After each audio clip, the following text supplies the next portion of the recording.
नमस्कार, मैं सुबोध कुमार सिंह आप सबों का अपने YouTube चैनल संकल्प इकोनॉमिक्स में स्वागत करता हूं।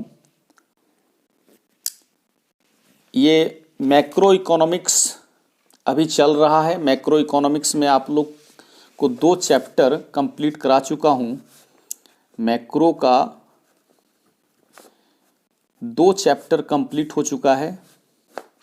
आप लोग को पता है ये 50 मार्क्स का होता है मैक्रो, और इस 50 मार्क्स में मेरा 2 चैप्टर कंप्लीट हो चुका है। एक नेशनल इनकम का पूरा कंप्लीट हो चुका है, शायद इसमें 10 वीडियो है। इसका एक सीरीज है नेशनल इनकम का, वो आप लोग देख सकते हैं। और दूसरा मनी एंड बैंकिंग, ये एक चैप्टर है, इसमें शायद 8 वीडियो होगा। तो ये 2 कंप्लीट हो चुका है। अब थर्ड में हमको पढ़ाना था इनकम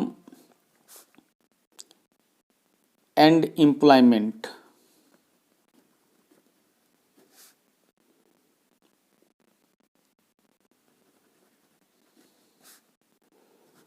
डिटर्मिनेशन।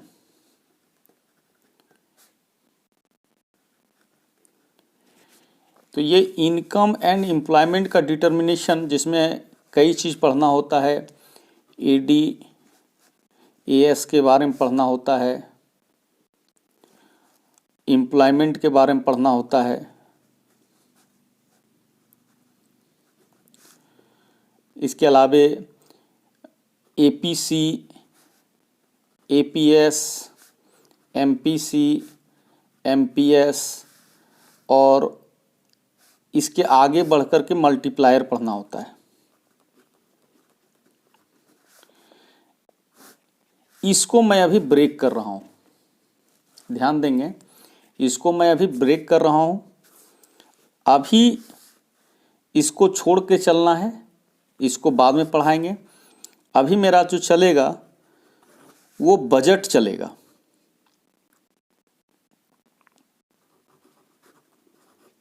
बजट चलेगा। बजट के बाद आप लोग को हम पढ़ाएंगे टैक्स के बारे में। टैक्स के बाद फॉरेन एक्सचेंज के बारे में पढ़ाएंगे, और उसके बाद बैलेंस ऑफ पेमेंट पढ़ाएंगे। एक तरह से आप ये जानिए कि यही मेन 4 चैप्टर है। National income, money and banking जो कंप्लीट हो चुका है, इसको अभी छोड़ के चलना है। मैं इसको शुरू कर रहा हूँ, हालांकि ये बजट 4th में दिए हैं। ये टैक्स, फॉरेन एक्सचेंज, ये अपने आप में चैप्टर है। बजट और टैक्स को एक साथ लेके चलता है, जो कि आपका 4था हो जाएगा। फॉरेन एक्सचेंज 5वां हो जाएगा, और ये आपका 6ठा हो जाएगा। आज मैं आप लोग को बजट पढ़ाने जा रहा हूँ। आप लोग ध्यान देंगे बजट में क्या पढ़ना है। हालांकि जब बजट की हम बात करते हैं तो इस बार जैक बोर्ड में, जो 2020 का जो जैक बोर्ड था, उसमें ये क्वेश्चन पूछा जा चुका है। 2020 जैक में ये क्वेश्चन पूछ दिया है। और इस क्वेश्चन की जब बात करें, ये संतुलित बजट, असंतुलित बजट, बचत का बजट और घाटे का बजट एक्चुअली पूछा किस रूप से है कि ये बजट आपको, जैसे संतुलित बजट क्या है, बचत का बजट क्या है और घाटे का बजट क्या है, इसको एक साथ पूछ दिया है। बजट कितने प्रकार के होते हैं? 3 प्रकार के होते हैं, एक संतुलित, एक बचत और एक घाटे का बजट। इन तीनों के बारे में पूछ चुका है। तो ये क्वेश्चन आपको 4 नंबर का पूछा था शायद, 4 मार्क्स का, और इसमें जब आते हैं तो ये 6 मार्क्स का पूछ दिया है। तो इस तरह से इसी पेज में हम देखते क्या हैं कि ज़्यादा से ज़्यादा क्वेश्चन आ गया है। तो बजट का ये पेज ज़्यादा मायने नहीं रखता है, लेकिन क्वेश्चन का जो पैटर्न चेंज हुआ है आप सबों को पता है कि 30 मार्क्स जो आएंगे, यानी कि 30 क्वेश्चन, वो ऑब्जेक्टिव होगा, ऑप्शनल होगा। अब भाई इस तरह के क्वेश्चन को पकड़ने के लिए आपको पूरा तो कंप्लीट करना होगा, साथ ही साथ 10 क्वेश्चन जो बात हो रही है, यानी कि 10 मार्क्स, ये किस प्रकार का, तो जैसे फिल इन द ब्लैंक्स आता है,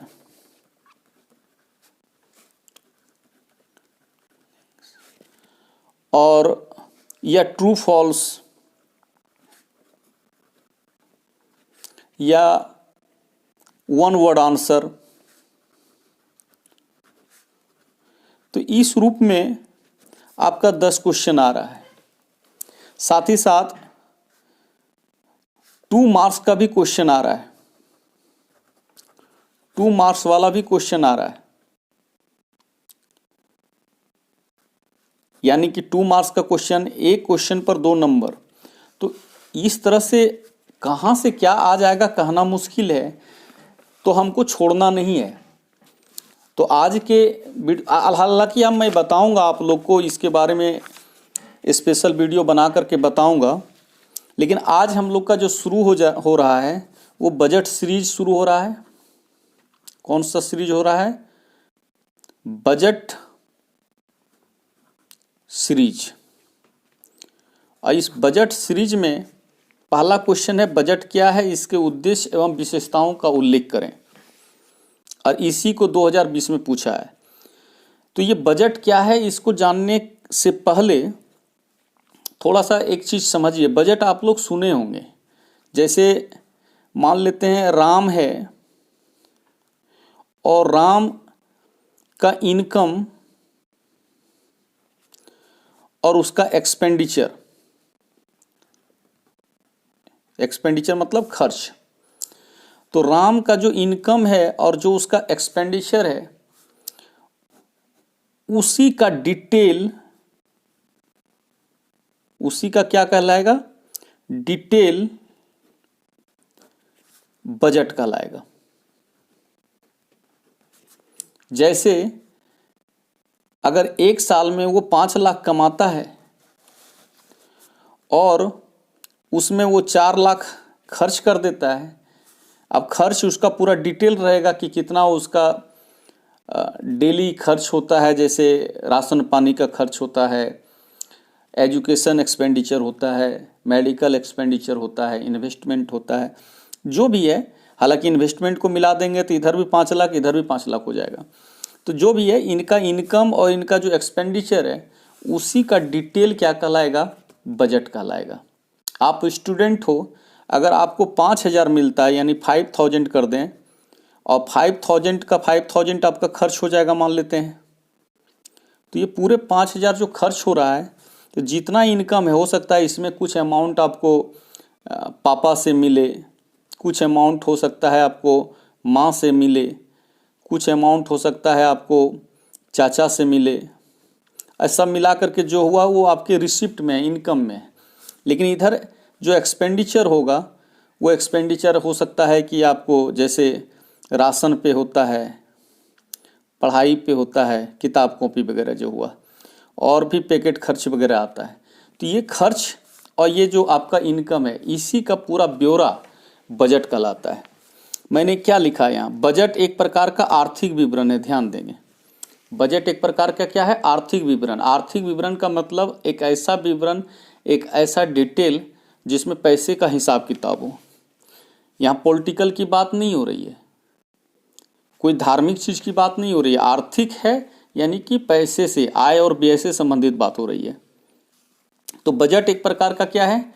आर्थिक विवरण है, जिसमें सरकार की आय और व्यय का लेखा जोखा होता है।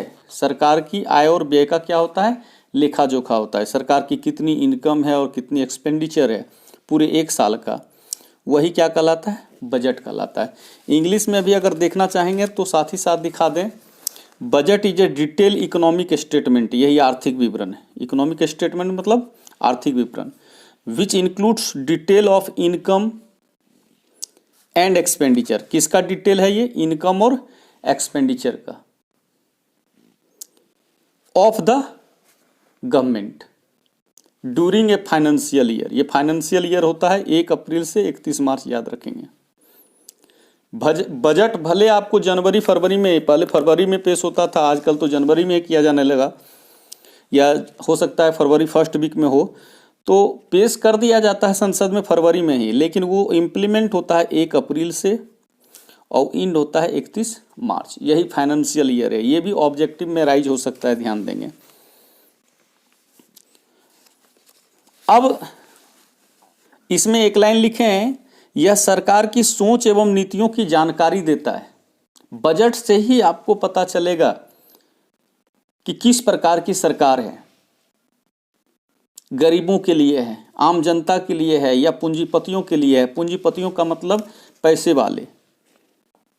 जैसे मान लेते हैं कि ये जो इनकम है, तो अगर हम गवर्नमेंट के इनकम की बात करेंगे तो वो क्या होता है, मेन इनकम टैक्स, या और गवर्नमेंट की जो इंटरप्राइजेज होते हैं, यानी कंपनी, सरकारी कंपनी वगैरह जो होता है, तो टैक्स से, कंपनियों से गवर्नमेंट और सारी सेवाएं देती है ना। जैसे रेलवे से कमाई नहीं होता है, यह सरकारी कंपनी BSNL है, NTPC है, भेल है, नाल्को है, हिंडाल्को है, कोल इंडिया है, तो ये सबसे भी कमाई होती है ना सरकार को, तो इससे कमाई है। और फिर सरकार की खर्च की बात करेंगे, एक्सपेंडिचर में जब आएंगे तो एक्सपेंडिचर क्या हो सकता है, सड़क बनाएगी, पानी की सुविधा देगी, बिजली की सुविधा देगी,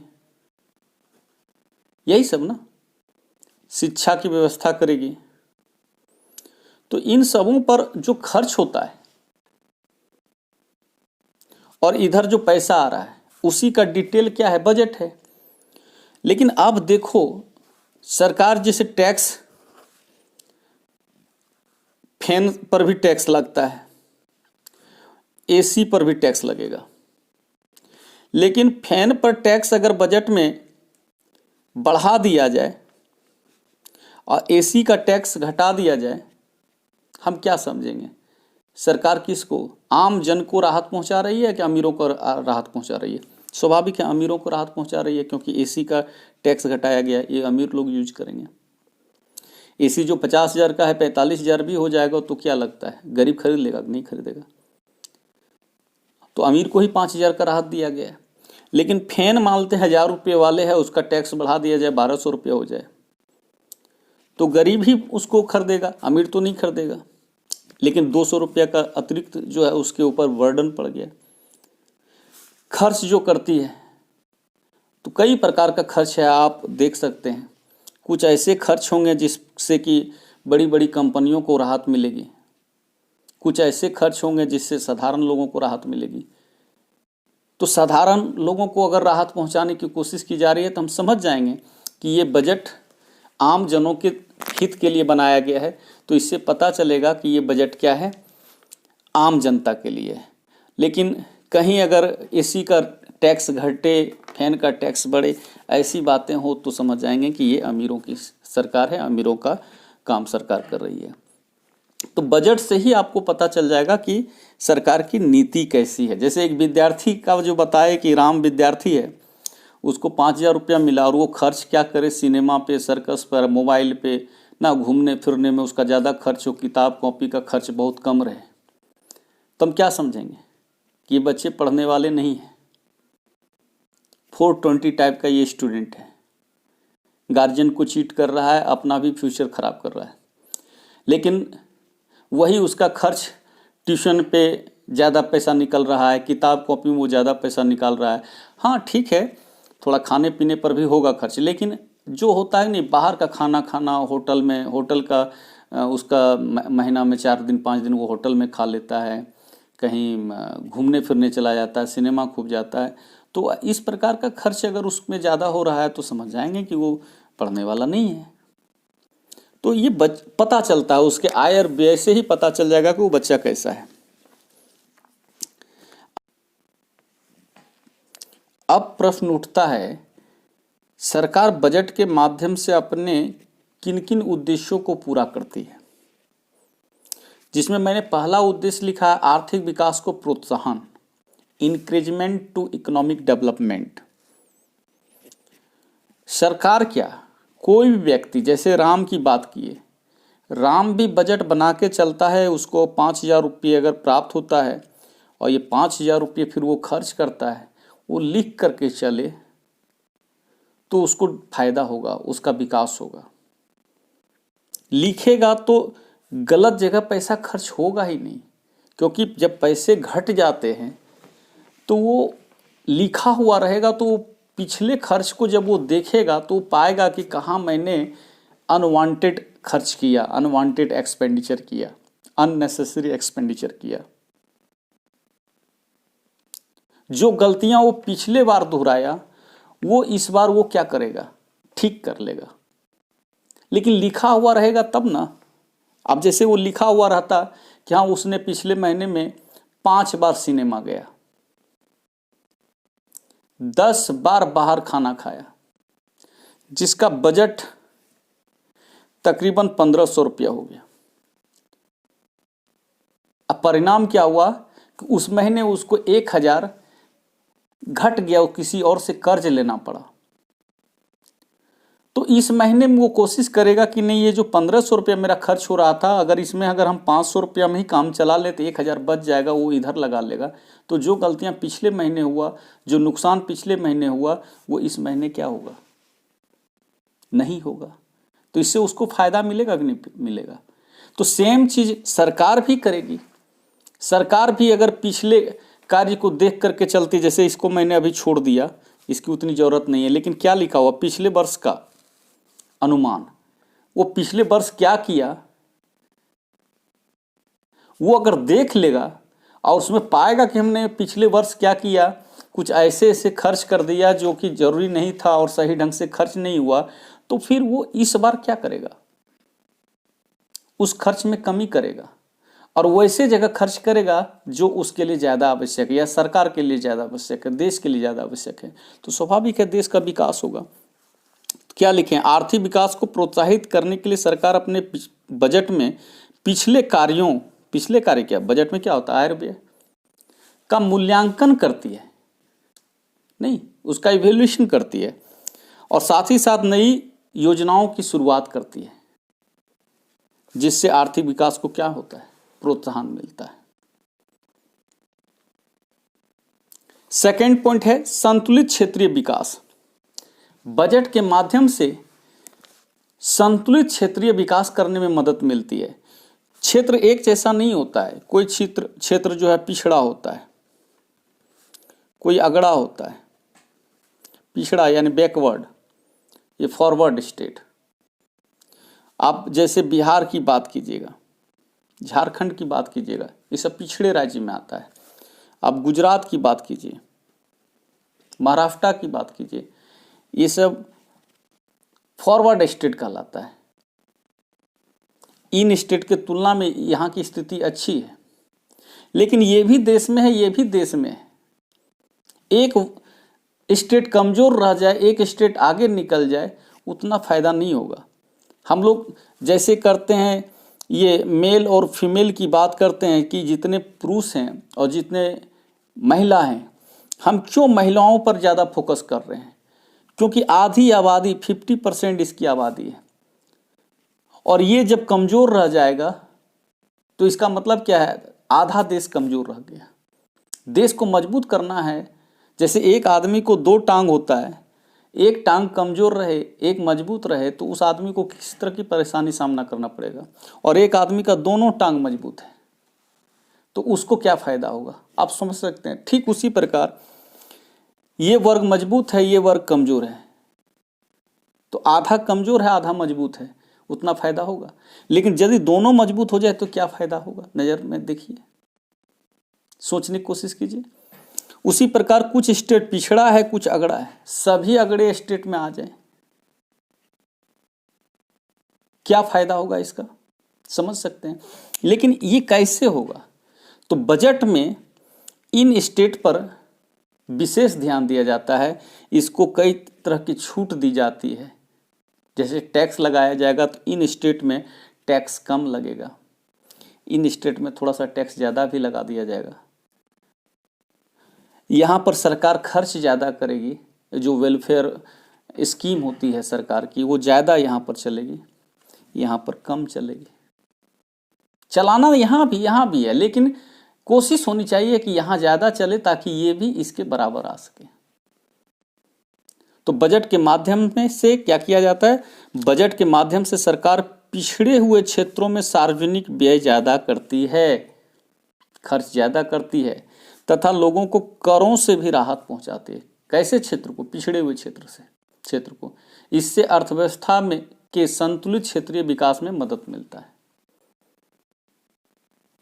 यानी कि बराबर से दोनों तरह के स्टेट आगे बढ़ पाएंगे। फिर है आर्थिक स्थिरता, इकोनॉमिक स्टेबिलिटी।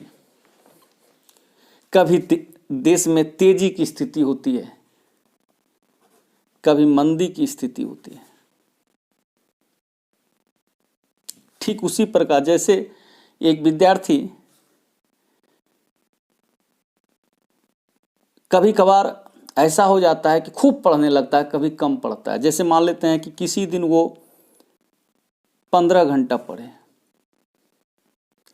और किसी दिन वो 1 घंटा पढ़े, तो दोनों दिन मिलाकर के 16 घंटा तो पढ़ लिया, लेकिन क्या उतना फायदा होगा उसको? नहीं होगा। यही 16 घंटे में क्या करता, 8 घंटा इधर और 8 घंटा इधर कर देता तो ज्यादा समझ में आता। जिस दिन 15 घंटा पढ़ रहा है यानी कि वो बलपूर्वक पढ़ रहा है, उतना लोड नहीं लेगा, और इधर 1 ही घंटा पढ़ा तो वो भी बहुत कम रह गया। लेकिन अगर 8-8 घंटा पढ़ लेता तो ज़्यादा समझ में आता, ज़्यादा फायदा होता।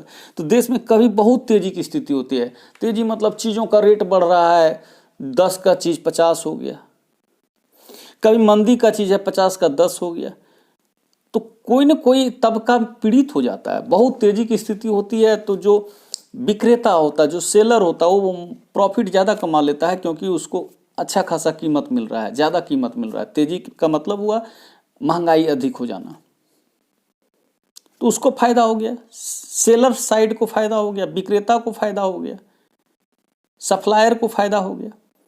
लेकिन मांग करने वाले को क्या होगा, दूसरे साइड में मांग करने वाले को क्या होगा, घाटा हो जाएगा। तेजी की स्थिति हो तो सप्लायर को ज़्यादा फायदा होगा, डिमांड वाले को क्या हो जाएगा, लॉस हो जाएगा, जो भी खरीदने वाले, क्योंकि उसको अधिक कीमत देना पड़ेगा। वहीं मंदी की स्थिति होती है तो कीमतें बहुत गिर जाती है। इससे क्या होता है, अब सेलर, सप्लाई करने वाले घाटे में चले जाते हैं, डिमांड करने वाले फायदे। तो एक वर्ग को बहुत फायदा हो जाए, दूसरे वर्ग को घाटा हो जाए, तो ये ठीक बात नहीं है। इससे अच्छा है कि बैलेंस रहे, ना ज़्यादा तेजी रहे ना ज़्यादा मंदी रहे। तो जब तेजी होता है तो यानी कीमतें बढ़ रही। क्यों कीमतें बढ़ रही है? क्योंकि मार्केट में पैसा ज़्यादा आ गया है, इसलिए चीज़ों की कीमतें बढ़ रही है। तो वहाँ पर सरकार क्या करेगी, देखिए लिखे हैं, अर्थव्यवस्था में तेजी और मंदी का दौर चलते रहता है। इन दोनों स्थितियों में निपटने में बजट का महत्वपूर्ण रोल होता है। तेजी के समय बचत का बजट अपना लेती है, यानी कि सरकार खर्च कम करेगी। बचत का बजट में आपको बताएंगे कि जैसे आय है और व्यय है, आय यदि ज़्यादा है और व्यय कम है तो इसका मतलब ये है बचत का बजट। कौन बजट है? बचत का बजट है। और यदि आय कम और व्यय ज़्यादा है तो ये कहलाएगा घाटे का बजट, डेफिसिट बजट इसको कहेंगे, इसको सरप्लस बजट कहेंगे। और यदि आय और व्यय दोनों बराबर हो तो इसको कहेंगे संतुलित बजट। कौन बजट कहेंगे? संतुलित बजट। ध्यान देंगे, ये सब ऑब्जेक्टिव वगैरह में भी काम देगा। तो जब तेजी की स्थिति होगी, तेजी यानी महंगाई बहुत अधिक हो रही है, मार्केट में पैसा ज़्यादा है, तो सरकार उस समय क्या करेगी, ये वाला बजट अपना लेगी, यानी टैक्स वगैरह के माध्यम से आय ज़्यादा कर लेगी लेकिन खर्चा कम करेगी, तो मार्केट में पैसा कम आएगा तो चीज़ों की कीमतें घट जाएगी। लेकिन वहीं अगर मंदी का दौर होगा तो उसमें घाटे का बजट, यानी चीज़ें बिक नहीं रही है, कीमतें सही सही मिल नहीं रही है, लोग मांग नहीं कर रहे हैं। क्यों नहीं कर रहे हैं? क्योंकि पैसे मार्केट में कम हो गए, लिक्विडिटी की कमी हो गई, तरलता की कमी हो गई, तो वहाँ पर सरकार खर्च ज़्यादा कर देगी, यानी ये वाला बजट अपना लेगी घाटे का। आय कम रखेगी, जितना भी आय है उससे ज़्यादा सरकार क्या कर देगी? व्यय कर देगी। तो इससे क्या होगा? मंदी को ठीक करने में मदद मिलेगा। उसके बाद पॉइंट लिए हैं गरीबी और बेरोजगारी को दूर करना। अरे बजट बनता है, नई नई योजनाएं शुरू होती हैं, योजना शुरू होगा तो चाहे वो किसानों के लिए हो या उद्योगों के लिए हो या सड़कें बने, कुछ भी हो, तो लोगों को वहाँ रोजगार मिलेगा ही, बेरोजगारी दूर होगी, गरीबी दूर होगी। इसके अलावे भी बहुत सारे उद्देश्य हैं बजट का। एक जैसे ये संतुलित क्षेत्रीय विकास है ना, इसको आप ऐसे कह सकते हैं समानता। समानता बजट के माध्यम से लाने में मदद मिलता है। देखते हैं अधिक आय वाले लोगों पर अधिक टैक्स लगता है, गरीब लोगों पर क्या लगता है? कम टैक्स लगता है, नहीं भी लगता है, और सरकार उसको फैसिलिटी दे देती है समानता लाने के लिए। तो बजट के ये सब उद्देश्य हुए। इंग्लिश में भी अगर आप देखेंगे तो यही है, इंक्रीजमेंट टू इकोनॉमिक डेवलपमेंट बता ही दिए, balance regional development through budget government में promote the developmental program in the backward area में डेवलपमेंटल प्रोग्राम ज़्यादा चलाएगी by ensuring balance regional development. इसके लिए economic stability, economy faces the cycles of boom, boom यही तेजी हुआ, बूम को क्या कहते हैं? तेजी, एक तरह महंगाई। और डिप्रेशन, तो डिप्रेशन में क्या होता है? चीज़ें कम हो चीज़ों का रेट कम हो जाता है, यानी एक तरह से मंदी हो गया। अब budget plays an important role to control both situation, दोनों सिचुएशन को कंट्रोल करने में बजट का रोल होता है। गवर्नमेंट में adopt surplus budget during boom, जब बूम की स्थिति हो सरप्लस बजट अपना लेगी, और डेफिसिट बजट कब अपनाएगी? डिप्रिसिएशन में।